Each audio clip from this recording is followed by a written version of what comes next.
Welcome to part three of Hamilton, Social Justice Lessons from Critical Race Theory. My name is Dr. Tony Dunbar.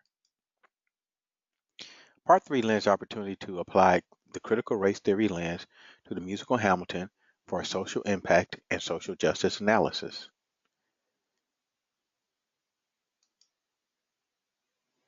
This online presentation is a follow-up to a talk given at Moraine Valley Community College in Palos Hills, Illinois on February 15, 2017. The talk was part of both Moraine's One Book, One College series featuring the soundtrack Hamilton, as well as being part of the college's 2017 Black History Month events. The foundation of this presentation is based on the hyper success of the musical Hamilton, which is now integral in America's cultural, political, and economic discourse. Because of Hamilton reaching almost institutional status on the American landscape, it provides a great context for a social impact and social justice analysis. If you're viewing part three of this presentation prior to viewing parts one and two, I highly encourage you to set a time to look at the first two parts. Here's a visual that illustrates the objective of the presentation. Looking at Hamilton as content through the critical race theory lens allows us to have a great social impact and social justice discussion. Let's set the context for part three of this presentation with a comment from former First Lady of the United States, Michelle Obama. But what we've learned over this year is that hope is making a comeback. It is making a comeback, and let me tell you something. For the first time in my adult lifetime, I'm really proud of my country. And not just because Barack has done well, but because I think people are hungry for change. And I have been desperate to see our country moving in that direction and just not feeling so alone in my frustration and disappointment. The disappointments for people of color the former First Lady may be referencing could be the exclusion or marginalization of people of color on multiple levels. As expressed in the talk description, this part of the presentation touches on exclusion that impact at the cultural and identity level, as well as areas of politics and economics. Here's a look at the tools within the critical race theory lens. The lens has a social justice theme that is much of the critical race theory work and research is a social justice effort. The four tools are instruments to facilitate the work, and they are microaggressions, counter stories, intersectionality, and interest convergence. As reviewed from part two, microaggressions are acts or small encounters of bias, exclusion, and/or discrimination, and are most often examined in isolated, perhaps even individualized encounters.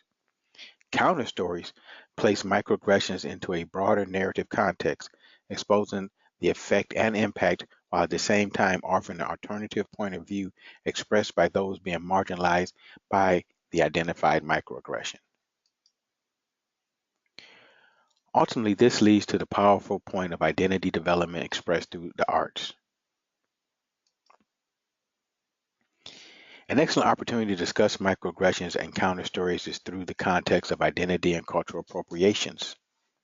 On the far left is Fred Astaire in blackface in what is described as his tribute to Bill Bojangles Robinson, a famous African American tap dancer. Center is Laurence Olivier as Shakespeare's Othello. Othello, the lead character, is considered a Moor, one of mixed race comprising of North African, Middle Eastern, and Italian descent. Most portrayals of Othello have been done by white actors in blackface makeup. A prominent exception to this trend is must be noted. In 1943, Paul Robeson, a black actor, starred in a long-running Broadway version of Othello. In American movies and television, multiple European heritage actresses portrayed Cleopatra. Pictured here is Elizabeth Taylor in 1963, one of the most famous depictions of the Queen of Egypt. For a more in-depth perspective, I recommend the Washington Post article 100 times a white actor plays someone who wasn't white. If we consider depiction of historical figures and distinct fictional characters of color as cultural appropriation and thus a microaggression, then we can begin to understand the musical Hamilton as a powerful counter story. When Lin-Manuel Miranda as a producer, Hamilton could in some instances be a form of counter appropriation, while cultural reappropriation is this discussion would be the hiring of actors to depict historical figures and distinct fictional characters of color. However, Miranda literally flips the script with counter appropriation, thus a counter story, by having performers of color depict white historical figures. That said, I also offered that counter appropriation is not necessarily a new phenomenon.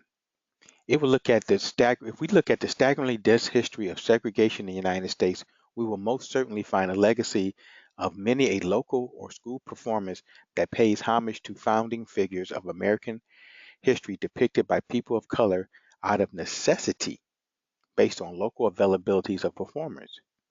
Put simply, many local community of color performances depicting the Eurocentral focus of American life use local resources available, actors of color. The success of Hamilton transcends segregation and self-segregation, bringing counter-appropriation to the forefront of current American culture. As an interesting reference, I suggest the 2015 New York Times Magazine article, Is Cultural Appropriation Always Wrong? Let's dive a little deeper into the notion of exclusion through casting and cultural appropriation as a microaggression connected to identity. The point here is that casting choices happen in a relatively micro setting. That is, there is a relatively limited number of ultimate decision makers choosing cast members on an individual production to production basis.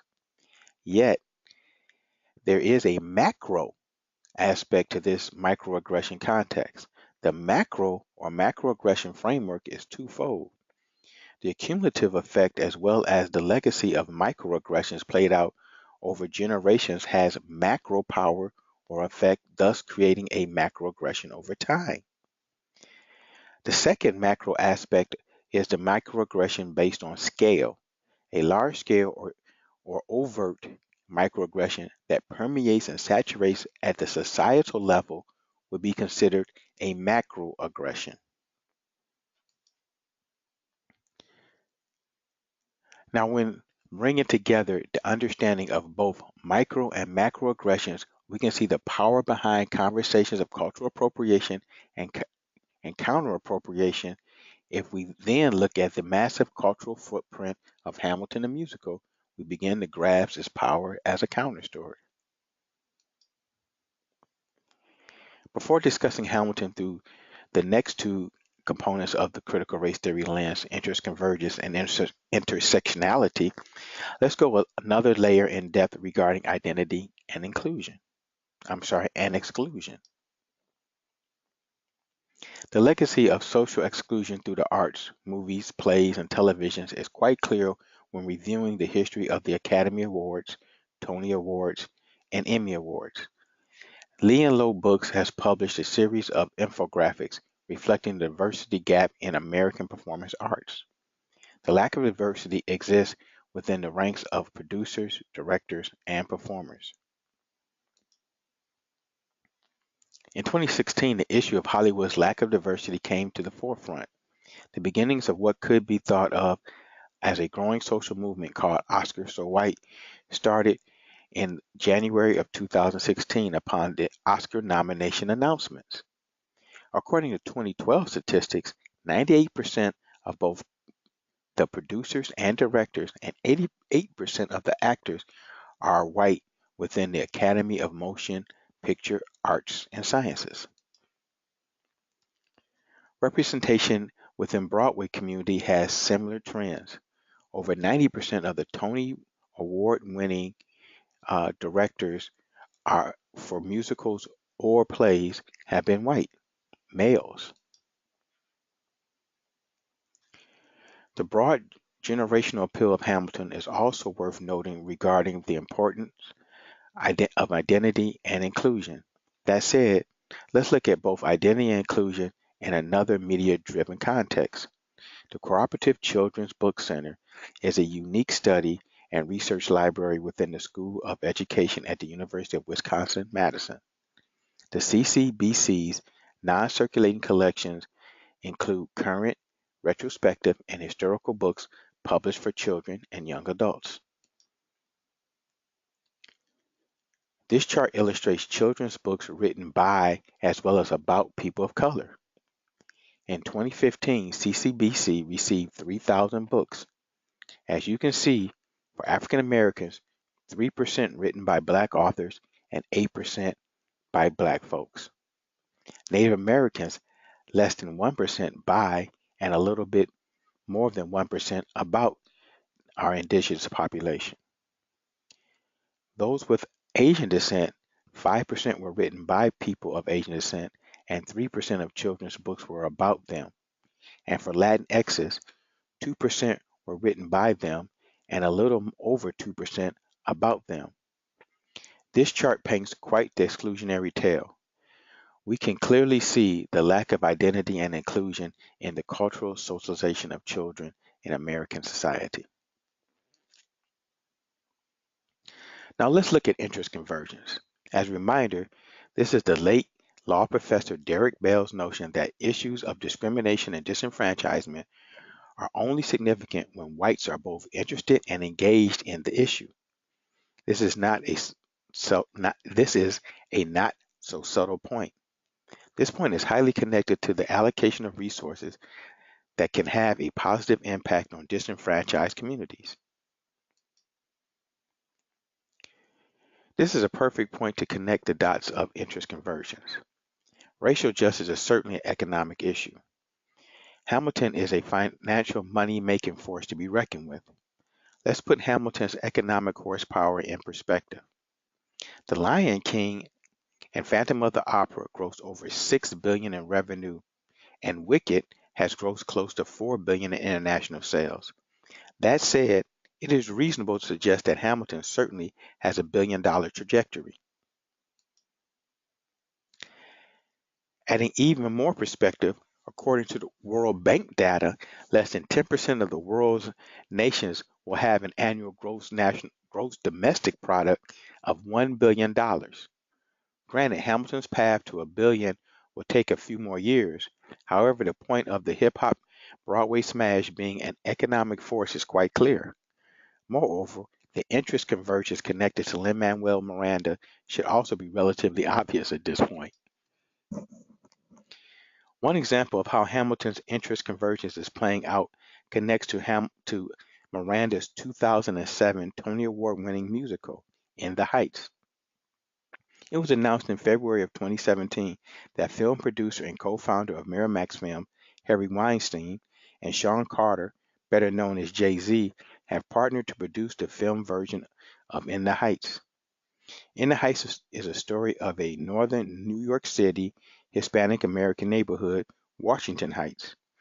This lends opportunity for In the Heights to serve as a pop culture sensation that authentically portrays a community of color, hence a viable counter story, both by the storyline as well as the level of interest convergence. This production is also a representation of cultural identity victory for Hispanic actors and more broadly the Hispanic community. For further reading on Hamilton's billion-dollar trajectory, I recommend the New York Times article, Hamilton Inc., The Path to a Billion-Dollar Broadway Show.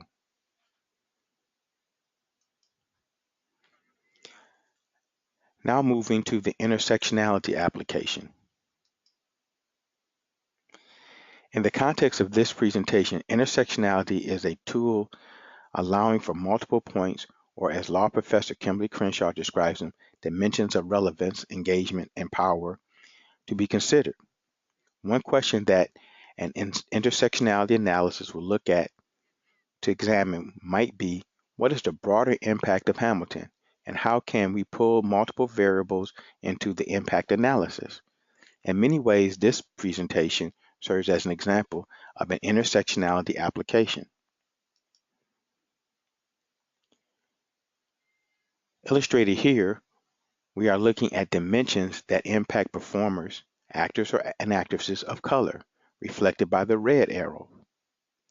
The dimensions or variables outlined here are economic resources available for productions conducive for performers of color along social, political, climate, and cultural identity politics, reflected by the black arrows. The intersection is the point of analysis that factors in all the outlined dimensions reflected by the white circle in the center of the illustration.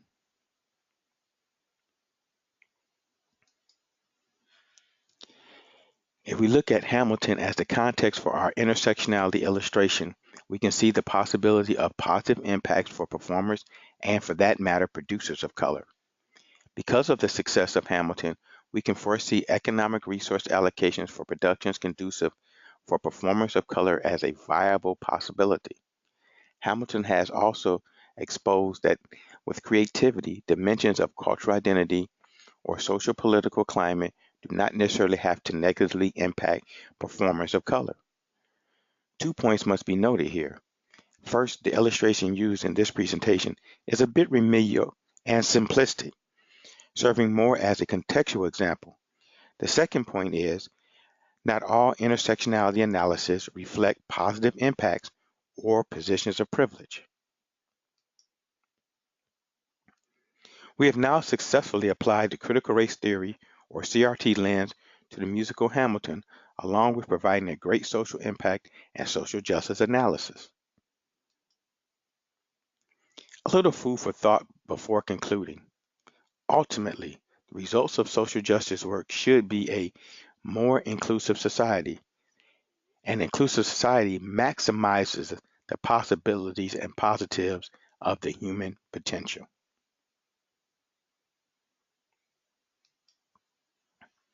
This concludes part 3 of social justice lessons from critical race theory. If you have not viewed part 1 and 2, they are available. Take a moment to do so. Again, my name is Dr. Tony Dunbar. I'm a diversity and inclusion scholar and consultant. Feel free to reach out to me with questions and comments or for inquiries for engagements. As a scholar and consultant, I specialize in the following areas: